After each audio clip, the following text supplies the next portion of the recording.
É confiar que Deus está regando em silêncio, porque quem prometeu é fiel, ele não mente, não falha, não esquece. Ele apenas trabalha com um tempo que vai além da nossa pressa. Se esse vídeo está trazendo respostas que você precisava ouvir, não deixe essa confirmação passar. Escreva nos comentários: Deus cuida de mim, e profetize essa verdade sobre sua vida. Agora imagine como seria ter essa fé renovada em algo que parecia morto, porque o próximo passo é exatamente sobre isso, sobre promessas que voltam à vida, quando tudo parecia acabado. Existem momentos em que parece que tudo já terminou. Sonhos que foram enterrados, vocações que foram esquecidas, planos que perderam o sentido. A alma se acostuma com a ideia de que não era para ser, e com o tempo, a gente para de esperar, de lutar, de acreditar. Mas o que a fé nos ensina é que mesmo quando parece tarde demais, Deus ainda pode dizer: levanta e anda. Porque para Ele nada está perdido, nada está morto de verdade, quando a promessa ainda respira no céu. Lázaro já estava no túmulo há 4 dias, quando Jesus chegou. Tudo indicava que era o fim. As pessoas choravam. Marta questionava, Maria lamentava. Mas Jesus disse algo que mudou toda a atmosfera daquele lugar. Se creres, verás a glória de Deus. João 11:40. E foi exatamente isso que aconteceu. A fé que parecia apagada foi reacendida. Lázaro saiu da caverna. O impossível se fez presente. Essa é a fé que renasce das cinzas. A fé que revive mesmo depois do luto.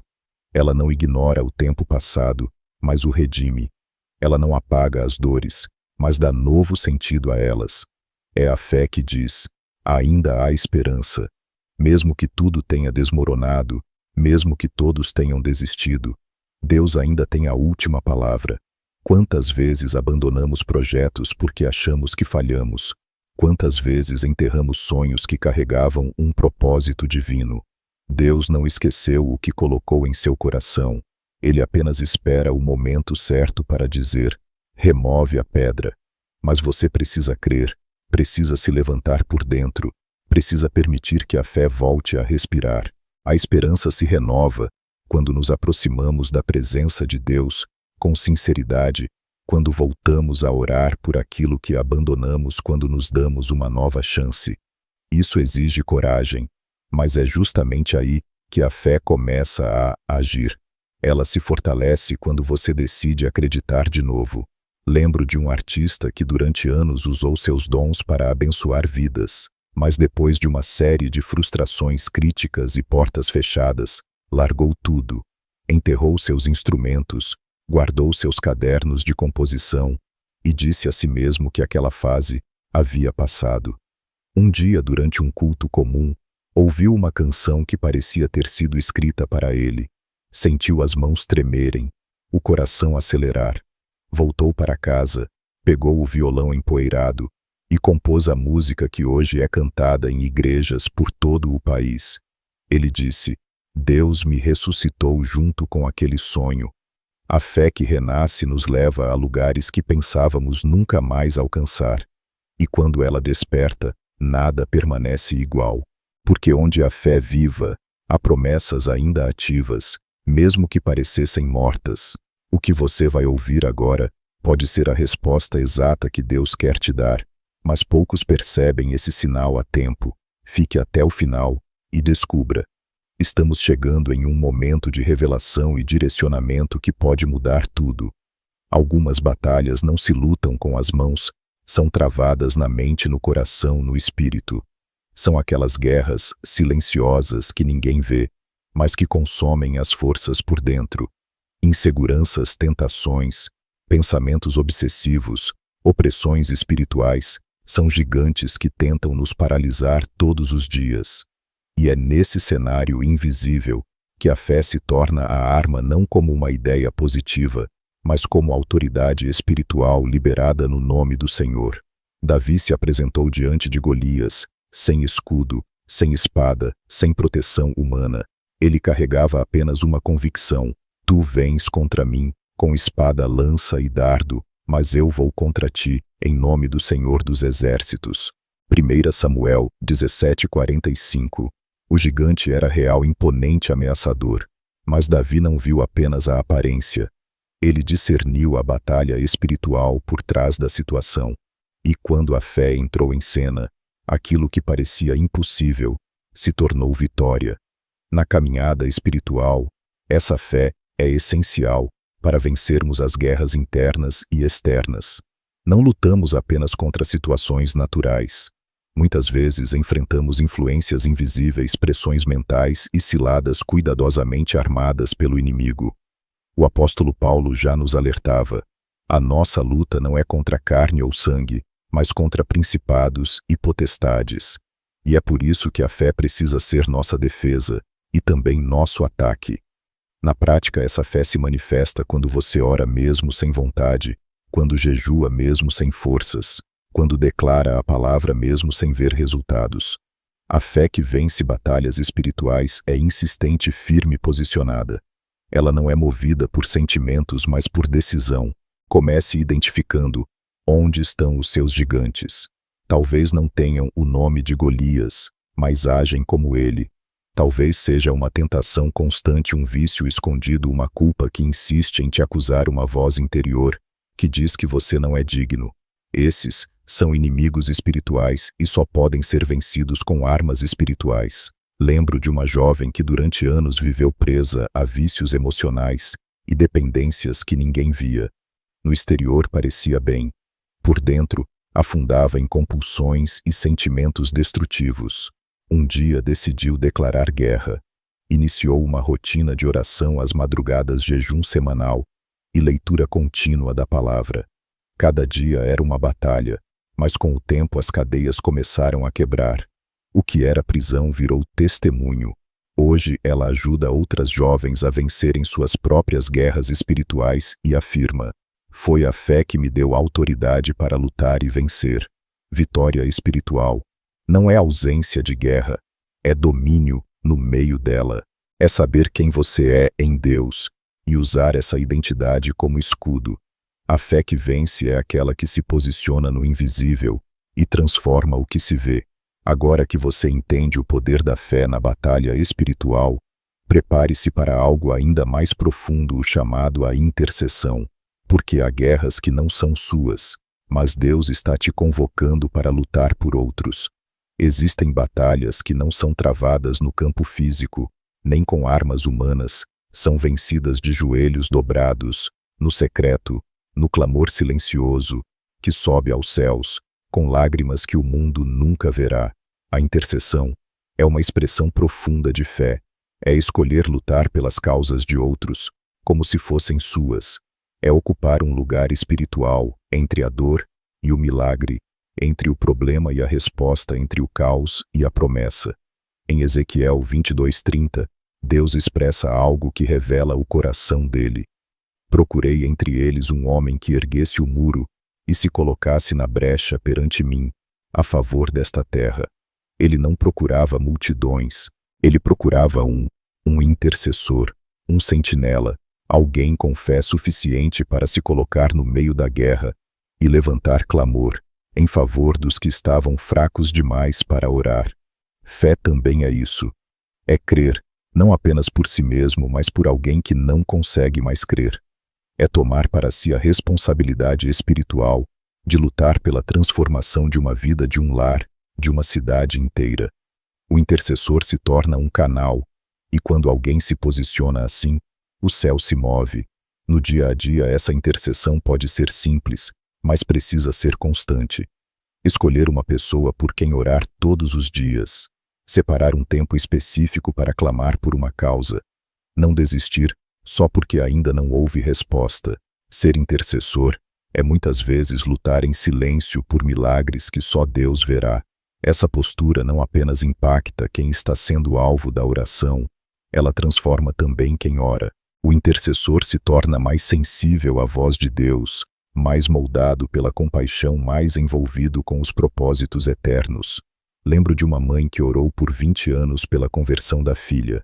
A jovem havia se afastado completamente de tudo que era espiritual. Envolveu-se com práticas destrutivas, rejeitou a família e se tornou alguém que ninguém mais reconhecia. Mas aquela mãe nunca deixou de interceder. Ela orava de madrugada, jejuava por semanas, clamava sozinha no quarto. 20 anos. Até que um dia, num hospital, em um momento limite, a filha pediu uma Bíblia. Naquele leito entregou sua vida a Cristo. A mãe disse: "Não foram minhas palavras, foi minha intercessão. Deus ouviu cada oração que eu fiz no escuro." A intercessão não é perda de tempo, é semeadura no invisível. É um ato de amor que não se vê, mas que transforma tudo. E se Deus está colocando alguém no seu coração agora, talvez seja Ele te chamando para essa posição. A fé do intercessor muda histórias, redireciona caminhos, salva vidas. Antes de continuarmos, eu quero te fazer um convite especial. Deixe aqui nos comentários o seu pedido de oração. Escreva sem medo aquilo que está no seu coração, aquilo que você sente que precisa de uma intervenção divina. Pode ser por você, por sua família, pelos seus projetos, ou por uma situação que tem tirado a sua paz. Deus nos ensina que onde há 2 ou mais reunidos em seu nome, ali Ele está presente. Juntos formamos uma corrente de fé poderosa, e eu acredito que milagres podem acontecer quando oramos uns pelos outros. Então deixe seu comentário. E agora vamos além. Porque quando a fé intercede, ela também confronta. Ela se levanta com autoridade e vence batalhas que o inimigo nunca esperava perder. E é sobre isso que falaremos a seguir. Há orações que ninguém ouve, lágrimas que caem no travesseiro e evaporam sem aplausos, sem plateia, sem reconhecimento. Existem batalhas espirituais que são travadas no silêncio dentro de corações que parecem estar calmos por fora, mas estão em guerra por dentro. E mesmo que o mundo não veja, mesmo que ninguém compreenda, Deus vê. E Ele honra a fé que é exercida em segredo. Ana foi uma mulher marcada por essa fé silenciosa. Ela era estéril, humilhada por sua rival e profundamente angustiada. Mas em vez de gritar, de reclamar, de se vitimizar, ela se dirigiu ao templo e derramou sua alma diante do Senhor. A Bíblia descreve Ana, falava em seu coração, apenas seus lábios se moviam. 1 Samuel 1:13. O sacerdote Eli, ao vê-la, pensou que estivesse embriagada, mas na verdade, Ana estava tocando os céus com uma fé que ninguém via. Esse tipo de fé é difícil porque ela caminha sem reconhecimento, sem elogio, sem a confirmação dos outros. Ela depende unicamente de um relacionamento íntimo com Deus. A fidelidade no oculto não busca aplausos, ela busca a presença. É aquela que persiste mesmo quando o ambiente é hostil, mesmo quando os outros não entendem, mesmo quando você parece estar sozinho. Nos processos íntimos da alma, quando estamos sendo moldados por dentro, muitas vezes nos sentimos incompreendidos. As pessoas olham e acham que estamos bem, ou ao contrário, julgam que estamos frios, afastados, indiferentes. Mas só Deus sabe o que está acontecendo no interior. Só Ele conhece a dor que não conseguimos explicar, a fé que ainda nos mantém de pé mesmo sem forças. Viver essa fé exige coragem, exige não desistir, mesmo quando você sente que ninguém percebe o seu esforço. Significa permanecer fiel à palavra, manter-se em oração, mesmo quando parece que nada muda. É confiar que o Deus que vê no secreto recompensará no tempo certo. Lembro de um homem que frequentava a igreja, mas era constantemente julgado como fraco na fé. As pessoas diziam que ele não se posicionava, que não demonstrava crescimento, mas o que ninguém sabia era que em casa, todas as madrugadas, ele se ajoelhava, chorava diante de Deus e pedia libertação de vícios que o perseguiam desde a adolescência. Ele não compartilhava com ninguém, só Deus sabia. Um dia, durante um momento simples de adoração, ele caiu de joelhos, foi tocado de forma sobrenatural e libertado completamente. Quando se levantou, uma nova vida havia começado. Depois de anos de silêncio, o milagre falou mais alto que todas as críticas. Deus valoriza o que é feito no secreto. A fidelidade que ninguém celebra, o compromisso que ninguém enxerga, a entrega que é só entre você e Ele. A fé que nasce ali é pura, é profunda, é poderosa, e quando chega o tempo de Deus, ela deixa de ser invisível para se tornar testemunho. E quando essa fé oculta é restaurada, o coração começa a ser preparado para algo mais profundo, o quebrantamento, porque há momentos em que é preciso ser despedaçado por dentro para que algo novo de Deus comece a florescer. E é sobre isso que vamos falar agora. Nem todo recomeço nasce de uma conquista. Alguns só começam quando a gente desce do nosso orgulho, quebra as defesas e admite: eu errei. Existem momentos em que a fé mais poderosa não é aquela que vence gigantes, mas a que tem coragem de se ajoelhar e dizer: Senhor, tem misericórdia de mim. O verdadeiro quebrantamento não humilha, ele purifica, não destrói, ele reconstrói. É no chão da humildade que a fé mais viva começa a florescer. Davi, o homem segundo o coração de Deus, cometeu um pecado terrível com Batseba. Ele adulterou, conspirou, e por um tempo viveu escondido em sua culpa. Mas quando foi confrontado, não fugiu. Ele se prostrou, jejuou, chorou, clamou e escreveu uma das orações mais honestas da Bíblia. Coração quebrantado e contrito, ó Deus, não desprezarás. Salmo 51, 17. Davi entendeu que a fé começa a se renovar quando o orgulho é quebrado. A fé que brota do quebrantamento é diferente. Ela não se apresenta com confiança própria. Ela vem carregada de dor, de arrependimento, de fragilidade. Mas é exatamente essa entrega vulnerável que Deus honra. Porque o Senhor não rejeita quem se apresenta ferido, mas sincero. Deus não procura performances perfeitas.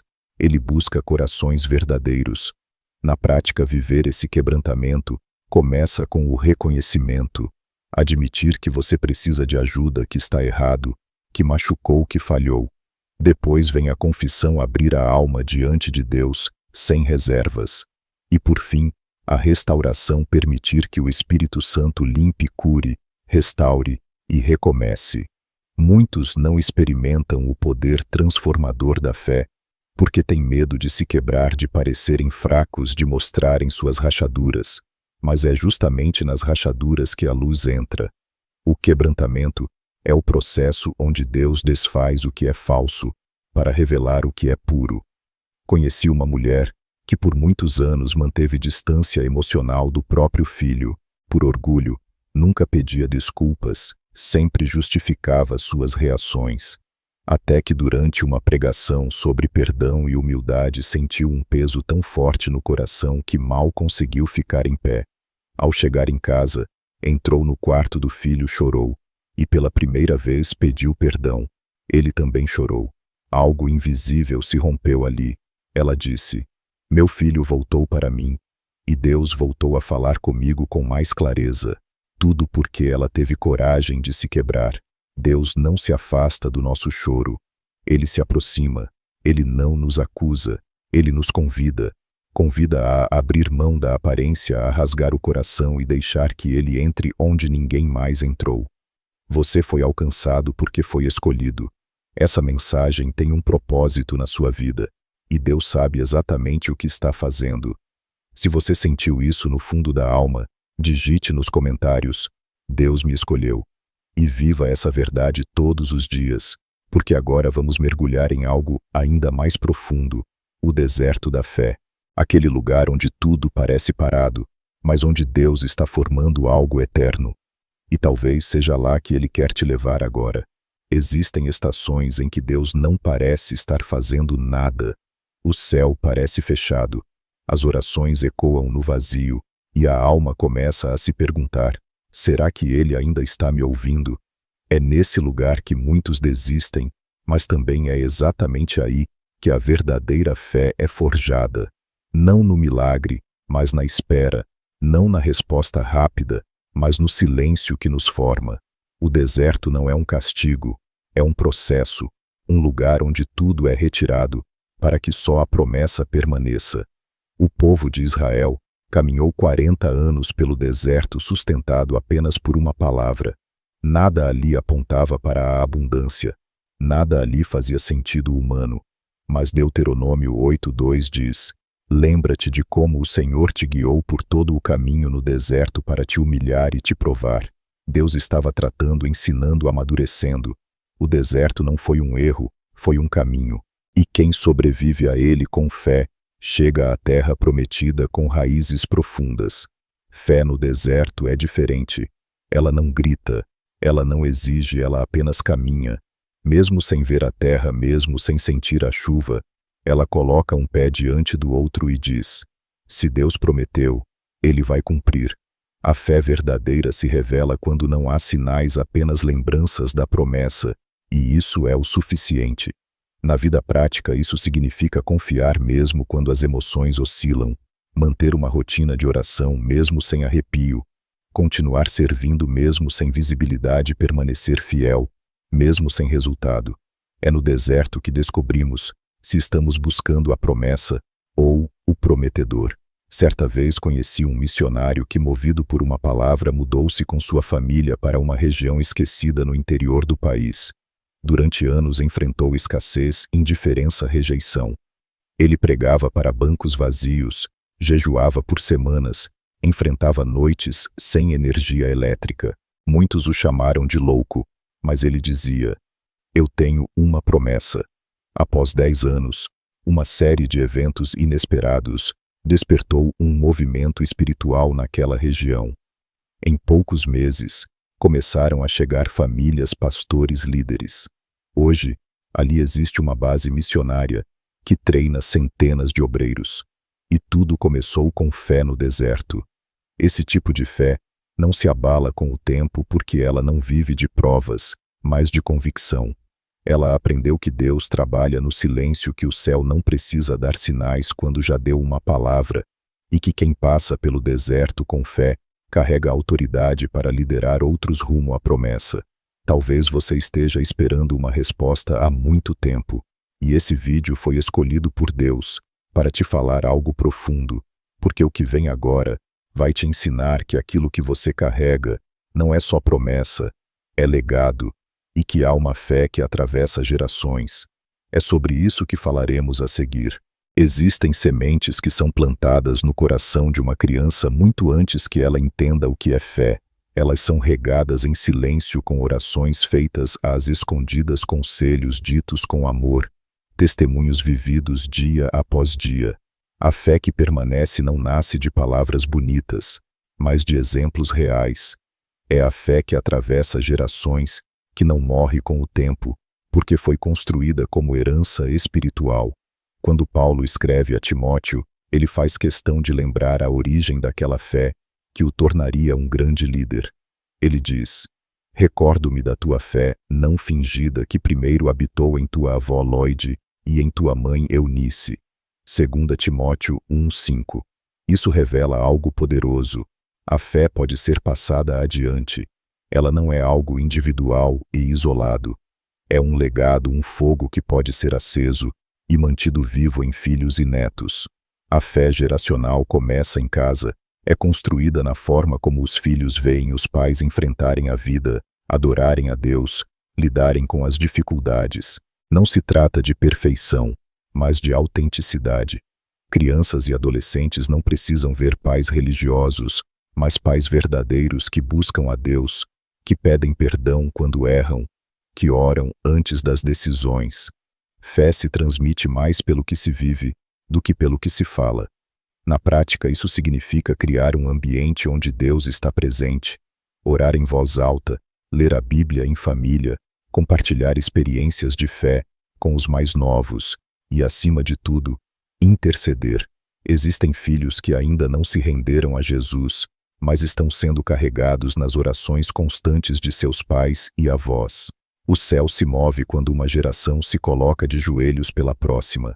Conheci a história de uma avó que todos os dias escrevia o nome dos netos num caderno de oração. Ela tinha 6 netos e nenhum deles queria saber de igreja, mas ela não desistia. Anos se passaram. Ela já era idosa quando começou a ver as respostas. Um a um, os netos começaram a voltar para Deus. Um se tornou líder de louvor, outro missionário. Uma das netas fundou um projeto social. E ao final da vida ela disse: tudo o que eu plantei em oração floresceu no tempo de Deus. Essa é a força da fé geracional. Ela não se apressa, ela se compromete. Ela entende que cada oração é um tijolo colocado na construção de um futuro, onde Deus será glorificado através dos nossos descendentes.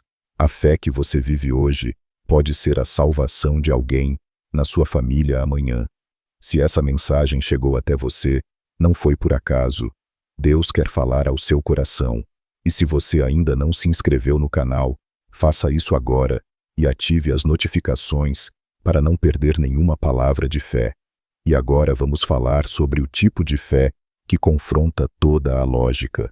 A fé radical, aquela que não espera explicação para obedecer. Porque às vezes Deus chama, e tudo o que Ele quer ouvir é sim, Senhor. Obedecer a Deus quando tudo faz sentido é fácil, mas obedecer quando tudo parece errado, isso é fé radical. A fé que não exige explicações, que não pede detalhes, que não precisa entender o plano completo para dizer sim. Esse tipo de fé rompe com a lógica, desafia o medo e caminha em direção ao desconhecido, com os olhos fixos em um Deus que nunca falha.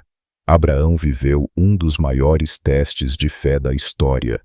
Deus pediu o que parecia impensável, que ele sacrificasse seu filho Isaque, o filho da promessa, o milagre que ele havia esperado por anos.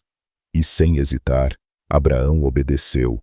Subiu o monte com o menino e com a madeira, sem questionar, apenas confiando. E quando Isaque pergunta: onde está o cordeiro? Abraão responde com a convicção de quem conhece o caráter de Deus. Deus proverá para si o cordeiro para o holocausto, meu filho. Gênesis 22, 8. Essa é a essência da fé radical. Não é insensatez, é confiança total. É saber que mesmo que o caminho pareça sem saída, Deus está preparando algo no alto do monte. Fé radical exige coragem, não porque você é forte, mas porque você sabe em quem está firmando os seus passos. No nosso dia a dia, esse tipo de fé aparece nas decisões difíceis. Quando Deus manda você sair de um emprego estável, quando Ele pede que você perdoe alguém que nunca pediu desculpas, quando Ele te empurra para algo novo, para romper uma amizade tóxica, para dizer não quando todos esperam que você diga sim. Obedecer sem garantias é prova de maturidade espiritual. Essa fé também nos livra da prisão da razão, porque às vezes o que parece loucura aos olhos humanos é exatamente a direção que vai abrir as maiores portas. Foi o que aconteceu com um empresário que conheci. Ele estava à frente de uma empresa lucrativa com contratos importantes, estabilidade financeira, tudo no controle, mas em oração, sentiu Deus dizer: entregue tudo. Ele hesitou, chorou, lutou contra aquela direção, mas no fim, obedeceu. Vendeu tudo. Investiu em algo que nunca havia feito antes. Uma pequena editora voltada para materiais cristãos. No primeiro ano, fracasso. No segundo, dúvidas. No terceiro, crescimento. Hoje seus materiais alcançam mais de 20 países. Ele me disse: eu não vi lógica nenhuma, mas vi Deus em cada detalhe. Fé radical é isso. Não busca lógica, busca direção. Não exige que Deus explique, apenas que Ele fale. E quando Ele fala, quem tem fé verdadeira obedece, porque sabe que mesmo sem entender, Ele proverá. E se a fé radical nos faz obedecer sem ver, a fé contagiante vai além. Ela se espalha, toca outros, inspira multidões. E é isso que vamos descobrir a seguir: o poder da fé, quando ela se torna testemunho público que transforma tudo ao redor. Nada impacta mais do que uma fé viva, não aquela que se proclama em palavras vazias, mas a que se revela em atitudes, em testemunho, em transformação real. A fé autêntica tem um poder que transcende o individual. Ela é contagiante. Onde ela passa, deixa marcas. Onde ela fala, provoca sede. Onde ela se move, desperta outras chamas. A mulher samaritana teve um encontro com Jesus no poço. Ela era rejeitada pela sociedade, marcada por escolhas erradas, mas bastou uma conversa com o Mestre para que tudo mudasse. E ela não guardou isso para si, voltou à cidade e compartilhou seu testemunho com intensidade. O resultado foi extraordinário. Muitos samaritanos daquela cidade creram nele por causa do testemunho da mulher. João 4,39.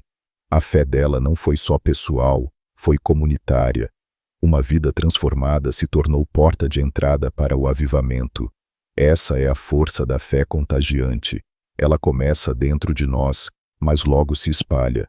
Porque quem realmente teve um encontro com Jesus não consegue ficar calado. Não dá para viver uma fé intensa e manter uma vida discreta espiritualmente. Quando Deus faz algo grande por dentro, isso transborda no olhar, na fala, nas escolhas, e os que estão ao redor começam a perceber, sentem algo diferente, e isso os atrai. No cotidiano, isso significa viver com coerência. A fé contagiante não é perfeita, mas é honesta. É aquela que pede perdão quando erra, que mostra vulnerabilidade, mas permanece firme, que não prega com arrogância, mas com compaixão. Você não precisa ter um microfone para pregar.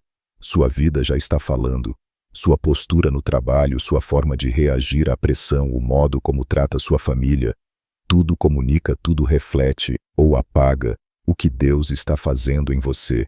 Conheci um ex-presidiário que teve um encontro radical com Deus dentro da cela. Ele foi preso por tráfico e tentativa de homicídio. Lá dentro recebeu uma Bíblia de um visitante e algo começou a mudar. Após meses lendo, chorando e orando, entregou sua vida a Cristo. Quando saiu, todos esperavam que ele voltasse à antiga vida. Mas não voltou. Começou a evangelizar nas ruas. Foi rejeitado por muitos no início, mas sua persistência e transformação eram inegáveis. Hoje lidera um ministério evangelístico que atua em comunidades, hospitais e centros de recuperação. Muitos dos que o ouvem dizem: se Deus mudou a vida dele, pode mudar a minha também. Essa é a missão da fé que contagia, provar que Deus ainda transforma histórias, e você carrega esse poder. O seu testemunho pode ser exatamente a resposta que alguém está pedindo em silêncio. Então viva a sua fé com coragem. O mundo está mais atento do que você imagina. Poucas pessoas vão entender essa mensagem, mas se você está aqui, é porque Deus quer falar diretamente com você. Abra seu coração e preste atenção, porque o que vem a seguir vai revelar como essa fé viva pode desarmar o inferno e colocar você em posição de vitória, mesmo em meio ao ataque. Existem batalhas que só podem ser vencidas com autoridade, não com gritos, não com força humana, mas com uma fé tão firme, tão convicta, tão alinhada ao céu que faz o inferno recuar. Fé não é apenas confiança, é uma arma. Quando alguém entende isso, deixa de viver como vítima e passa a se posicionar como embaixador do reino. Jesus deixou isso claro quando olhou para Pedro e declarou: edificarei a minha igreja, e as portas do inferno não prevalecerão contra ela. Mateus 16:18. Essa frase é uma revelação profunda. Não diz que o inferno não tentaria atacar, diz que mesmo tentando, não prevaleceria. Porque quando a igreja, e aqui falamos de cada pessoa cheia do Espírito, se levanta com fé e autoridade, o inferno não resiste. Essa autoridade não é conquistada por mérito, mas recebida por identidade.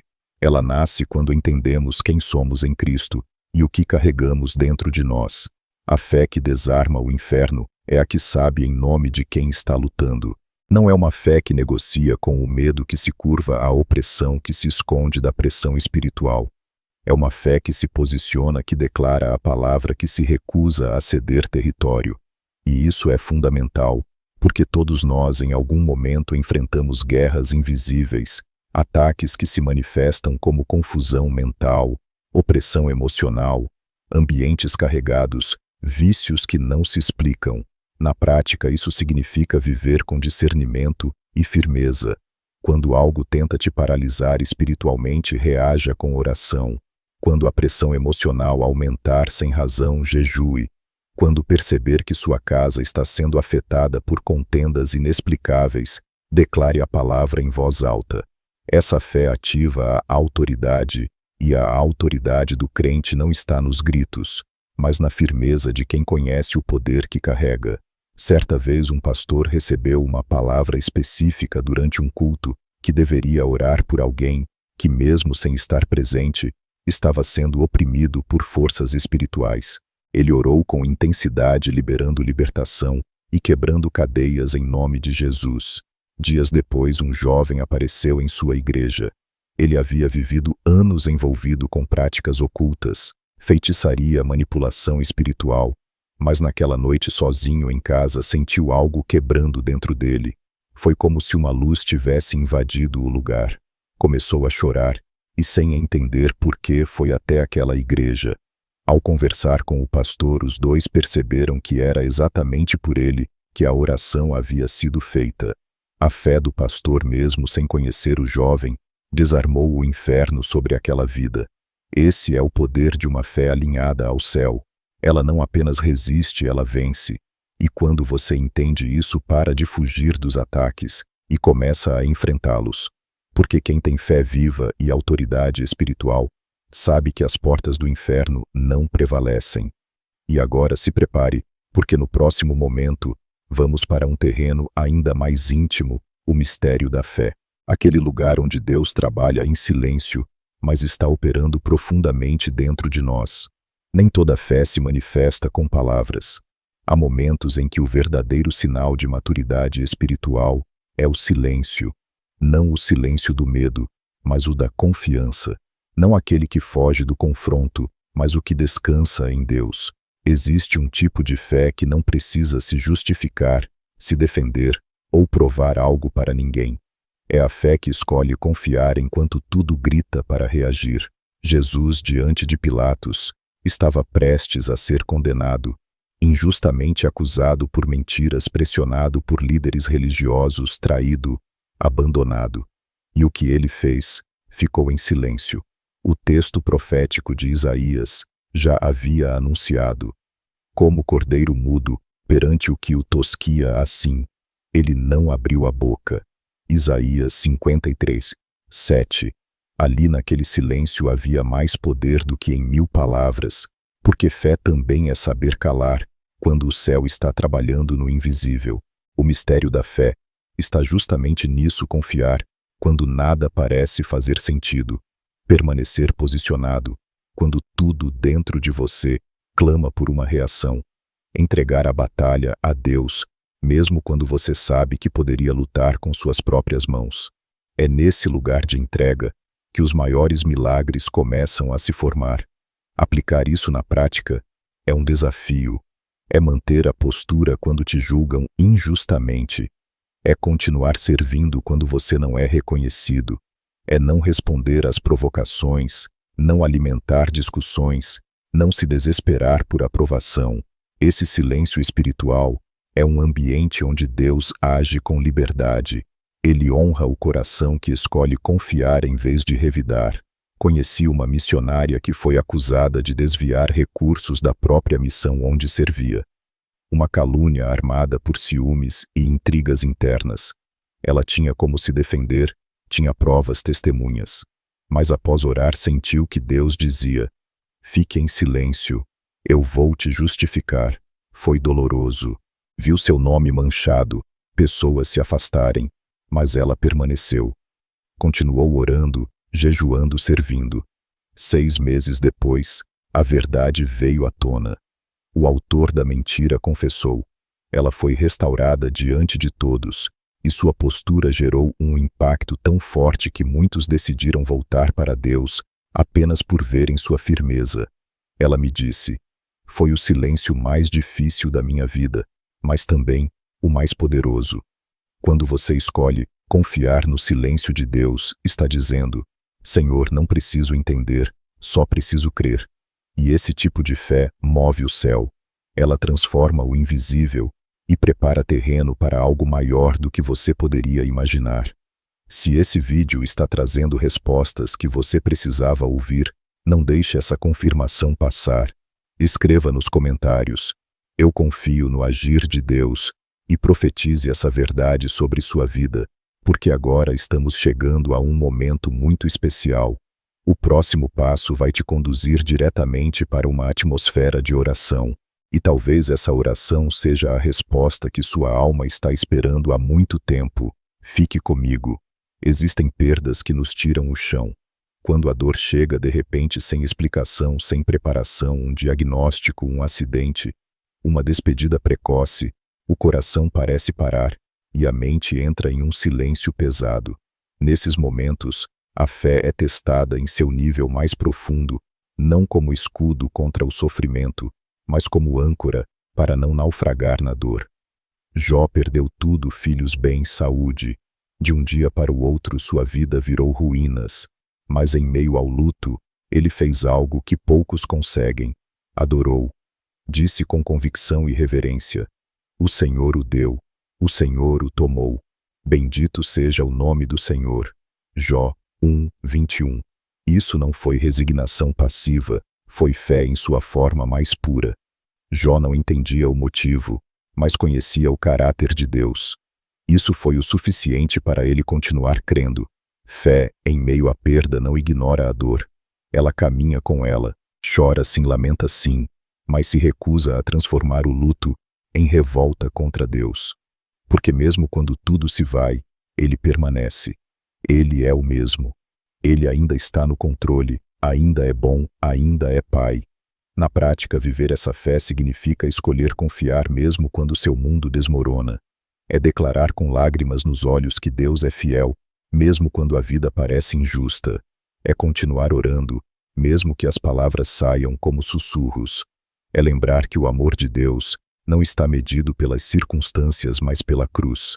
Lembro da história de um pai que perdeu 2 filhos em um acidente trágico. Ele contou que nos primeiros dias a dor era insuportável. Tudo nele queria se afastar de Deus, calar a fé, virar as costas, mas algo mais profundo o chamava. Em meio ao luto, ele se ajoelhou, e ao invés de perguntar por que, ele disse: Senhor, eu não entendo, mas eu confio. Aquilo foi um divisor de águas. Ele não foi instantaneamente curado da dor, mas encontrou paz no meio dela. Passou a frequentar grupos de apoio, começou a visitar hospitais e hoje ministra em encontros com pais enlutados. Ele diz: a dor não foi embora, mas ela se transformou em instrumento. Deus me encontrou mais profundamente no lugar onde eu mais achei que ele estava ausente. Essa é a força de uma fé real. Ela não é medida por quanto você conquista, mas por quanto você continua mesmo depois de perder. A fé que sobrevive à dor é a que tem raízes em algo eterno, e Deus não despreza essa confiança.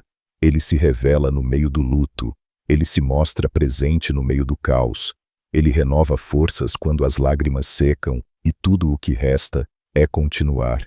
E é exatamente nesse ponto que a fé nos convida para um nível mais íntimo, um lugar onde não apenas sobrevivemos à dor, mas caminhamos com Deus em um relacionamento tão próximo que a presença dele se torna mais valiosa que qualquer resposta.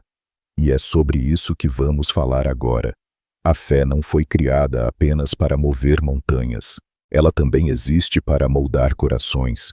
Muitos buscam a fé por milagres, por livramentos, por bênçãos.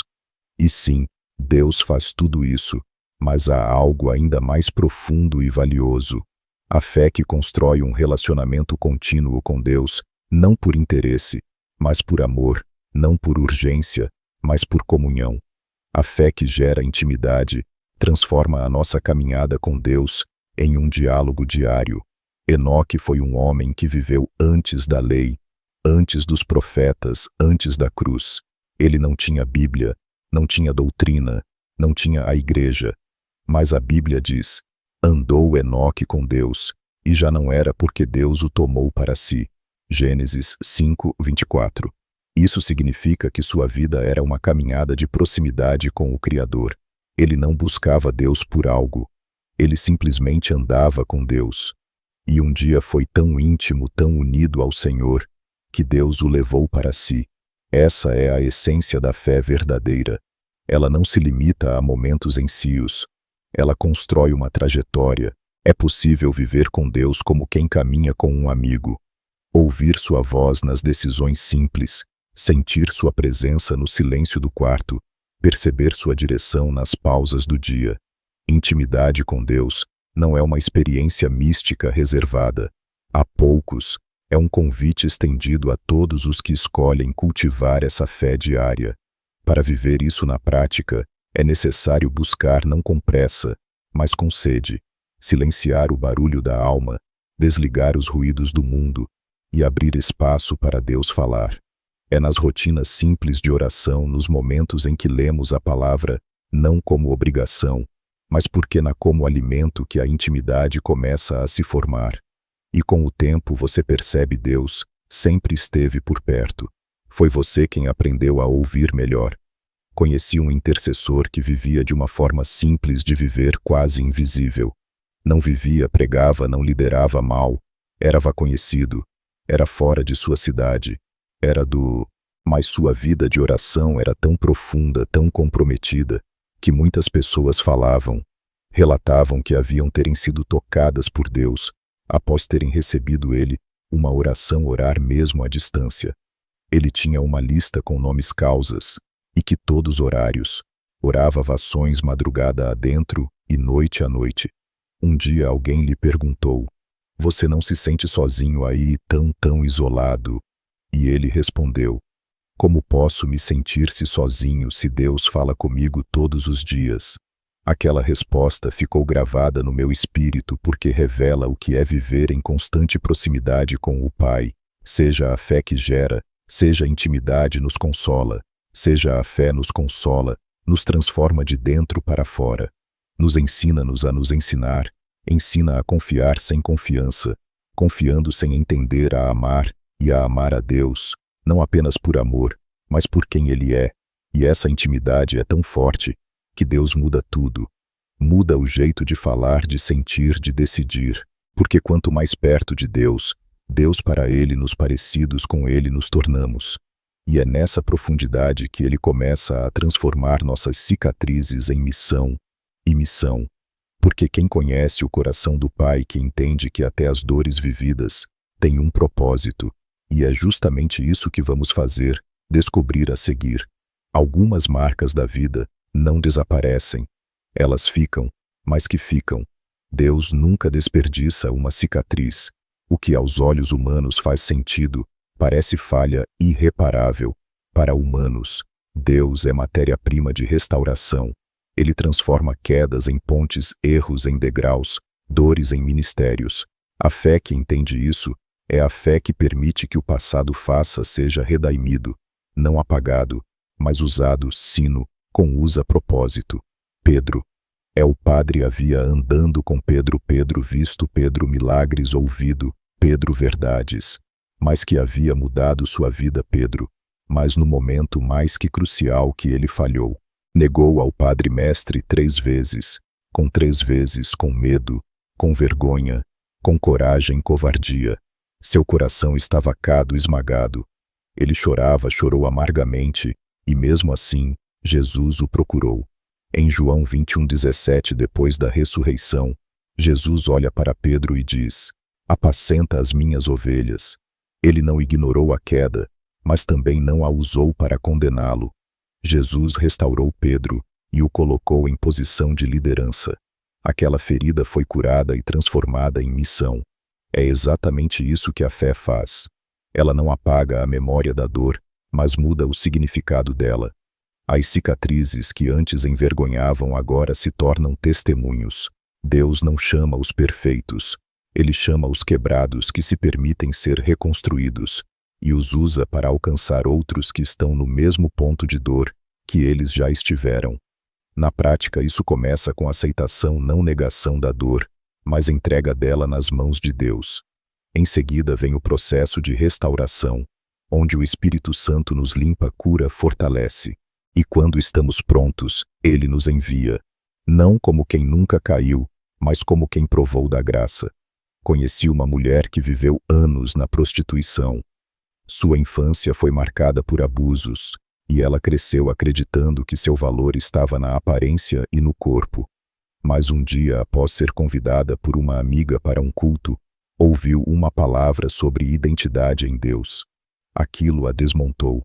Ela chorou durante toda a pregação. Dias depois, entregou sua vida a Jesus. O processo de restauração foi longo, mas real. Hoje, ela lidera uma casa de acolhimento para mulheres em situação de vulnerabilidade, ensina sobre autoestima, valor, cura, e diz com firmeza: minha dor me preparou para esse chamado. Se eu não tivesse passado por onde passei, não saberia como tocar quem ainda está lá. Essa é a fé que transforma cicatrizes em missão. Ela entende que o passado não define o futuro, mas pode alimentá-lo. Que Deus não apenas perdoa, Ele redireciona. E o que parecia fim, se torna começo. Nos próximos minutos, vou te mostrar algo que pode ser um sinal direto de Deus para você. Fique comigo, porque o que vem agora vai ativar um novo nível de autoridade espiritual em sua vida, especialmente na forma como você ora e se posiciona em batalha. Existem orações que apenas tocam o coração de Deus, e existem orações que movem o céu, fecham os céus, abrem caminhos, quebram cadeias e ativam o impossível. A diferença entre uma e outra não está no volume, nem nas palavras bonitas. Está na autoridade espiritual de quem ora, está na fé que não apenas pede e declara, que não apenas espera, profetiza, que não apenas crê, comanda em nome do Senhor. Tiago 5:17 nos lembra de algo essencial. Elias era homem semelhante a nós. Orou com fervor para que não chovesse, e não choveu sobre a terra por 3 anos e 6 meses. E orou outra vez, e o céu deu chuva. Elias não era um ser espiritual acima da média, era como eu e você, mas a fé dele o conectava ao céu de forma tão poderosa que suas palavras tinham peso de decreto. Ele conhecia o poder da oração feita com autoridade.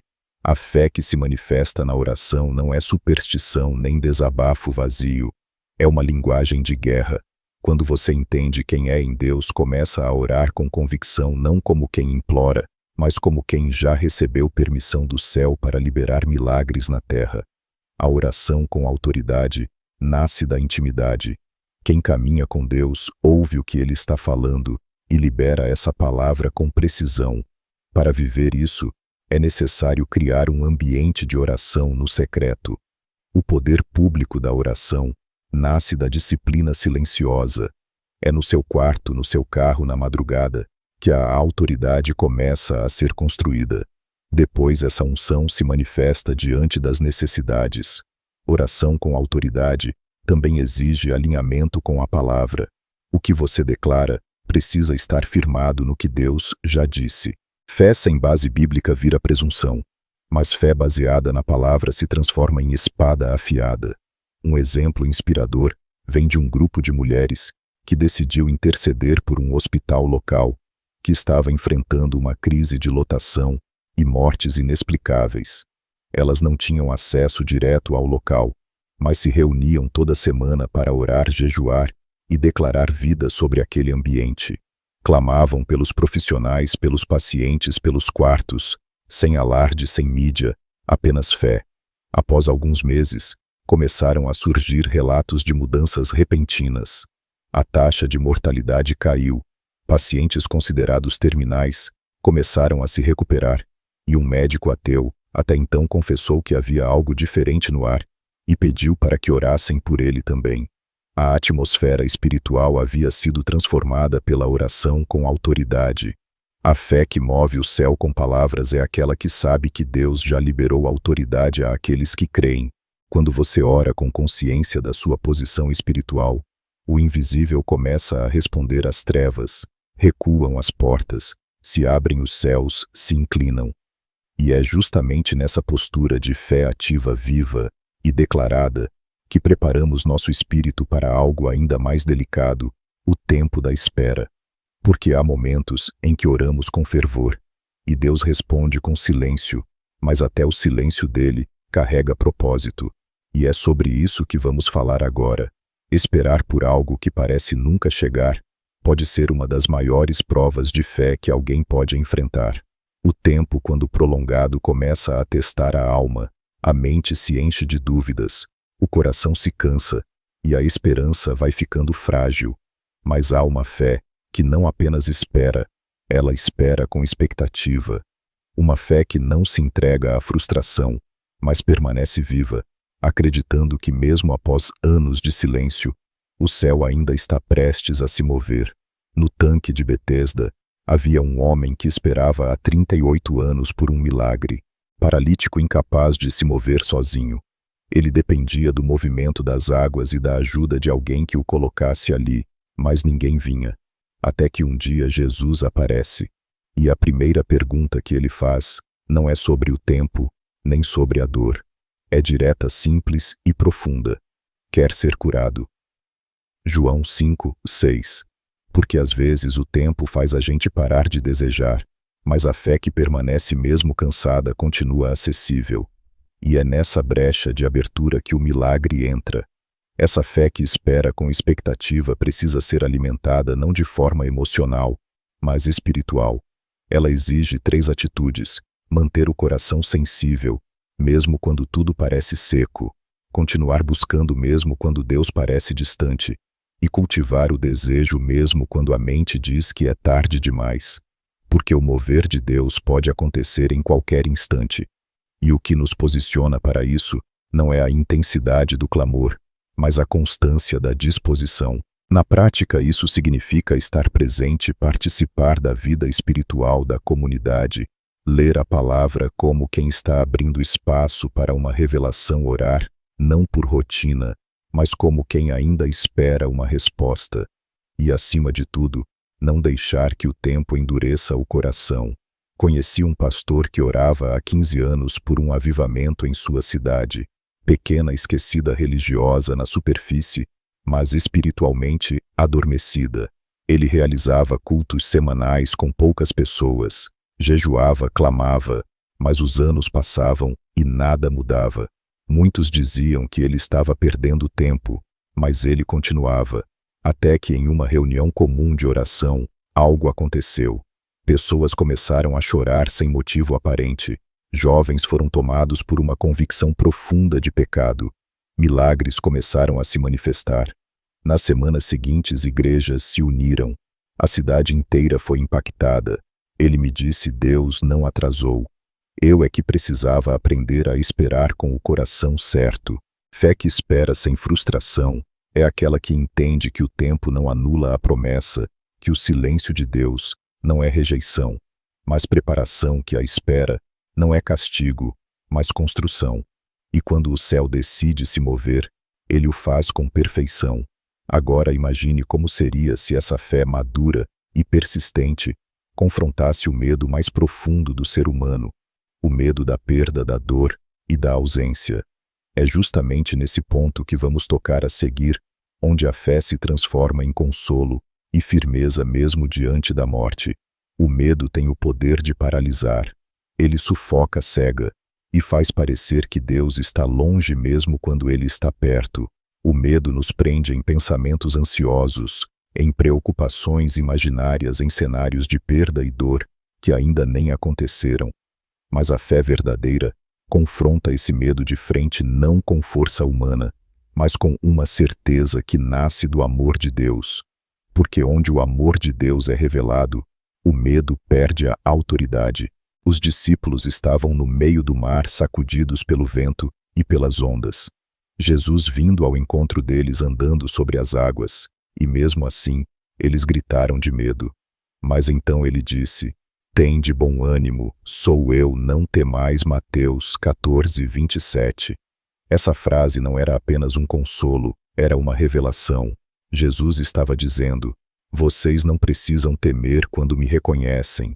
A fé que reconhece Jesus no meio da tempestade é a que faz silenciar o medo mais violento. Deus não elimina todos os nossos obstáculos e riscos da vida, mas nossa vida remove o poder do medo de nos dominar e a nós. Quando nós entendemos que não estamos sós, que o próprio Deus está, e presente, a mente se aquieta, está que a alma aquece coração, e a estabilidade encontra alma, paz, descansa. O medo paralisa, mas a fé nos convida a dar passos em direção ao invisível, sabendo que existe uma mão estendida na pronta para nos sustentar, e há antes, para viver isso, Isso é necessário na prática alimentar diariamente a consciência da presença divina de Deus.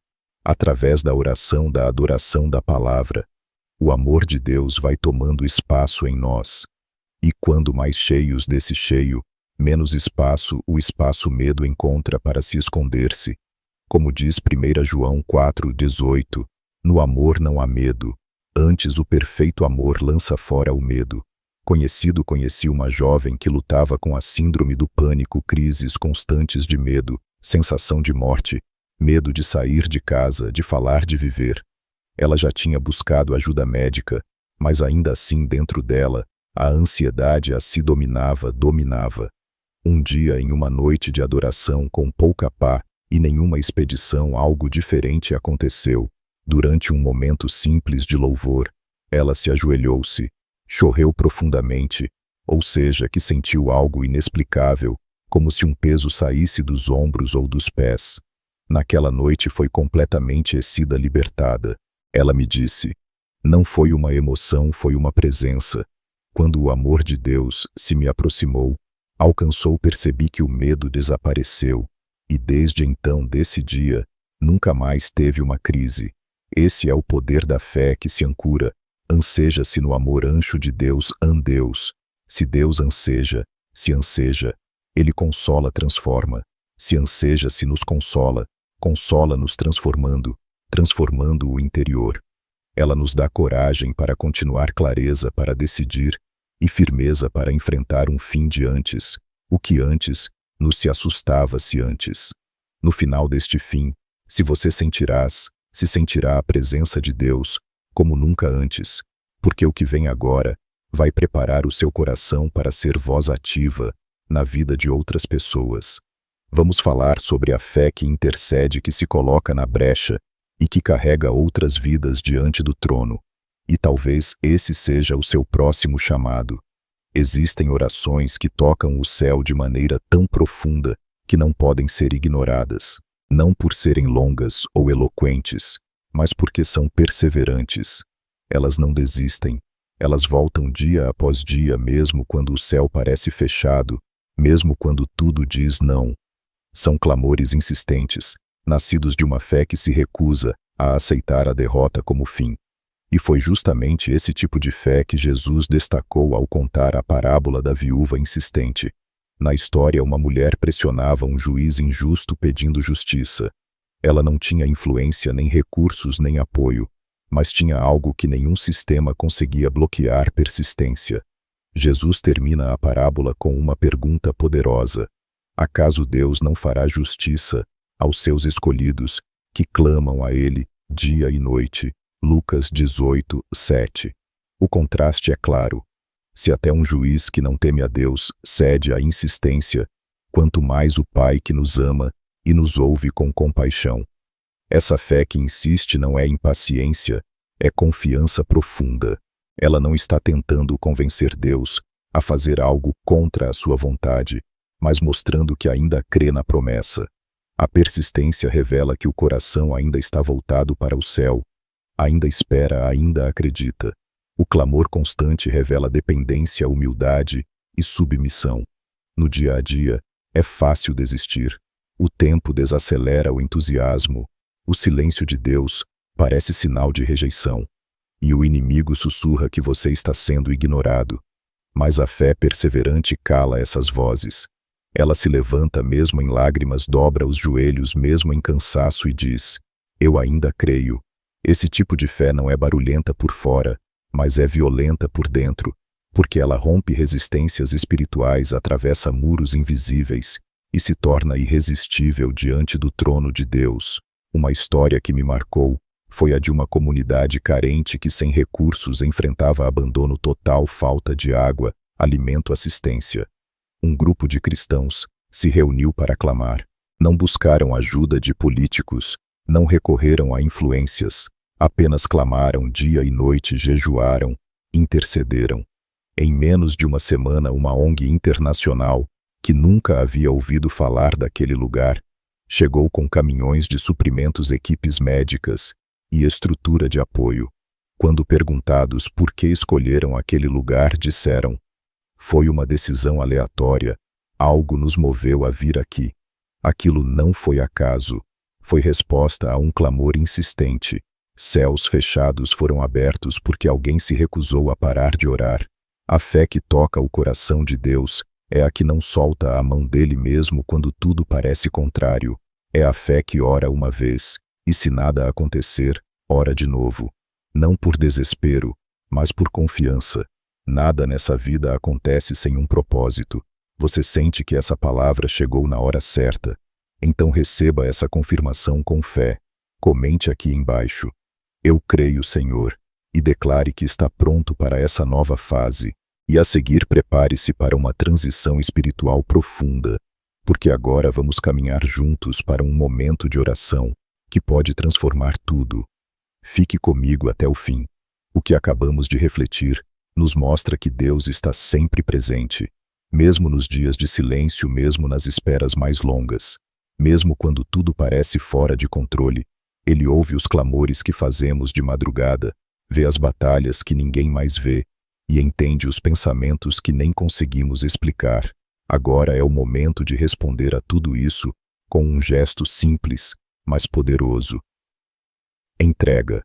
A palavra nos diz, em Salmos 37, 5, entrega o teu caminho ao Senhor, confia nele, e o mais ele fará. Essa não é uma sugestão, é uma chave. Quando entregamos com fé, Deus age onde não podemos tocar. Ele entra em áreas que tentamos controlar por força própria e transforma o caos em direção. Vamos juntos orar entregando nossas dores, nossos medos, nossas expectativas e nossos sonhos. É hora de colocar tudo diante do altar. Deus está aqui. Ele te vê, te conhece e está pronto para carregar o peso que você já não consegue mais suportar sozinho. Respire fundo, abra seu coração e vamos orar. Pai, a tua palavra diz que tu és o nosso refúgio e fortaleza, socorro bem presente na angústia. Hoje nos aproximamos de ti com o coração aberto, desejando sentir tua presença, ouvir tua voz e descansar em teus braços. Obrigado por cada momento desta jornada, por cada palavra ministrada, por cada testemunho que tocou as nossas almas. Obrigado porque mesmo quando não percebemos, o Senhor está nos conduzindo, nos ensinando, moldando nossa fé e fortalecendo o nosso espírito. Senhor, diante de tudo o que ouvimos e sentimos, clamamos por forças novas.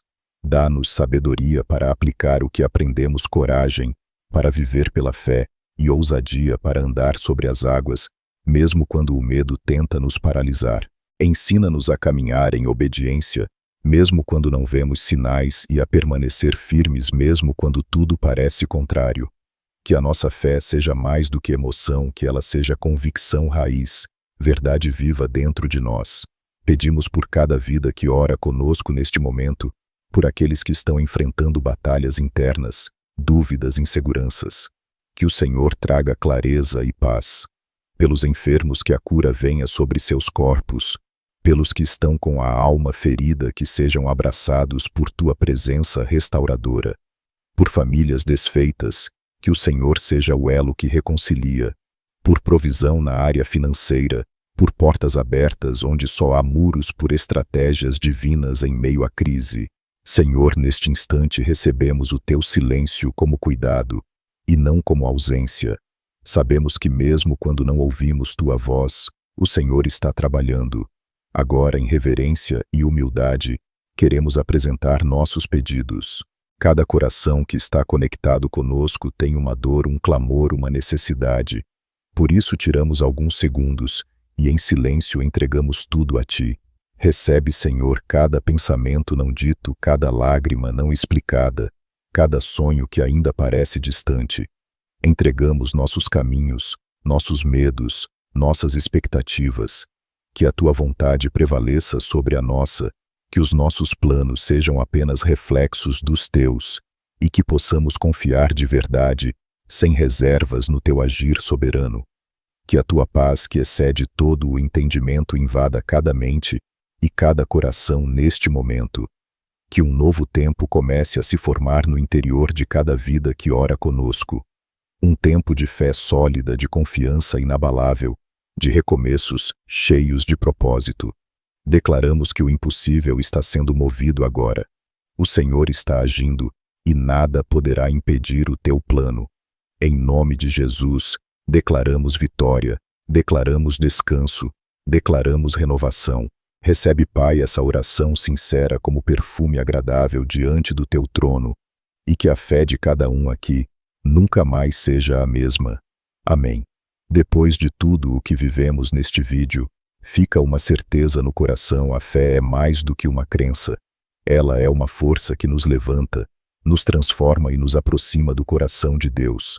A fé é o elo